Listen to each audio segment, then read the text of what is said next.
Good morning, guys. Whenever you find yourselves accompanying me on my way to the train station, which is right there, you know it's travel time. And today we're going to Hamburg. So I'm in Hamburg now. I just dropped off my luggage at a friend's place at which I'll be staying for the next few days. And now I'll be making my way down into the city. Onwards we go there. And of course, since Hamburg is quite close to the sea, there's a wind going on. So depending on how strong the wind actually is, the audio is going to be crap.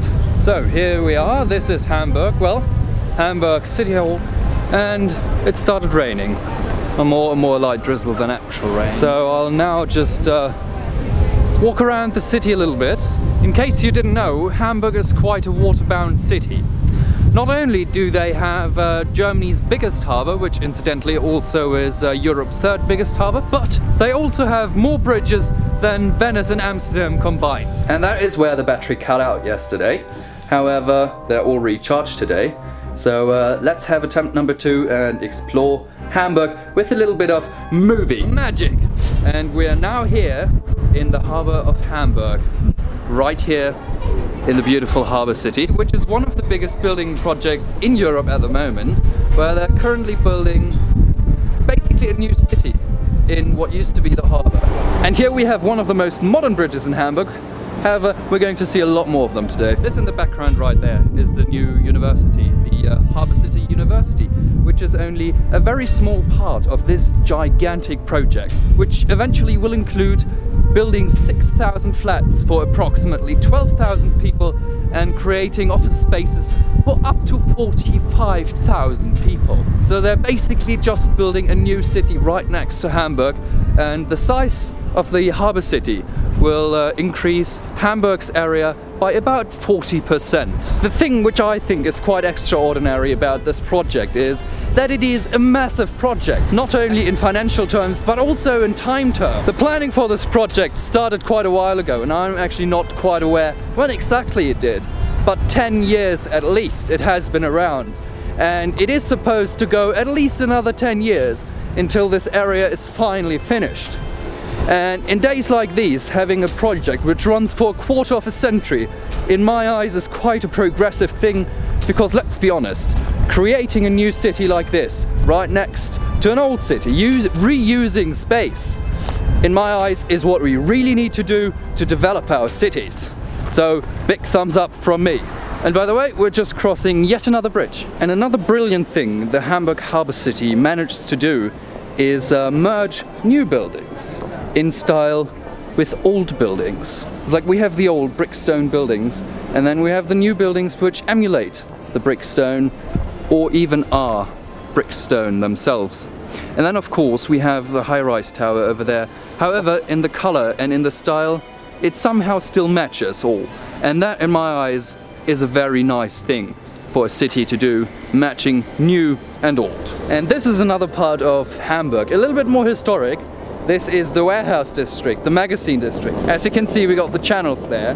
So quite a while ago, like 200 years ago, they built these to store all the goods that were traded here. And nowadays they're transforming these into flats and working spaces again.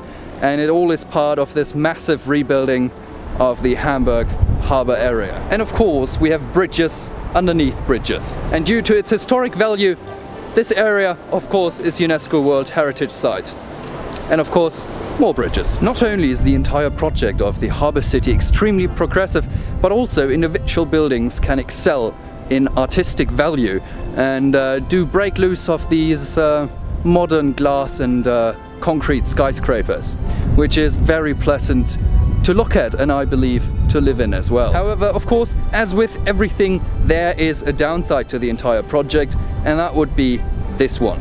It is the new Philharmonic Orchestra's place to play at, and it kind of blew out of proportion. The budget was blown by quite a big deal, and the time it took to build it was of course exceeded quite a lot as well.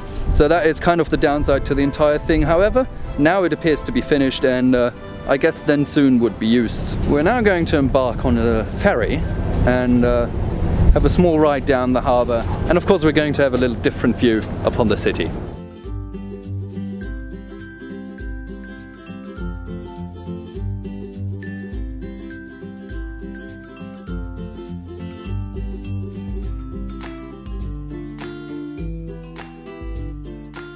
And of course we had to get ourselves a good fish bread thing. It's called a Bismarckbrötchen. And it's delicious. And this is another one of Hamburg's rather fascinating attractions. The old tunnel underneath the Elbe, in which we're going to go now. It doesn't really have an entrance and exit ramp. Rather, it has elevators to get cars and people and bicycles from down there all the way up to the street level. We are now a good 50 meters underneath the earth. Above us is the river, the Elbe. And down here is actually quite a lot of traffic, especially pedestrians, since cars are not regularly allowed to drive here. They need a special permit to do that. So, after having had an absolutely delicious burger for lunch, from a place which apparently is quite a secret tip, more or less, I'm now in this park, which is called Blumen and Planten, which translates to something like plants and flowers, yeah, basically. Very imaginative. And I'm now going to do the last part of our tour of Hamburg, because the evening is in due progress. And I am going to do what I was stopped doing yesterday, which is going around the city center. So this actually is already part of the city center again, which we're now going to explore.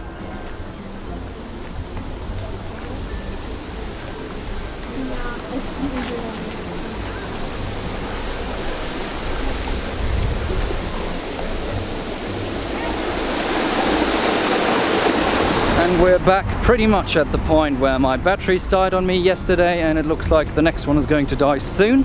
However, today I've got a recharged refill. So the bassin of water you can see behind me is the Binnenalster, which is, well, a lake produced by the river flowing through the city, and used to be part of the defensive measures of the city, well, back then in the medieval ages.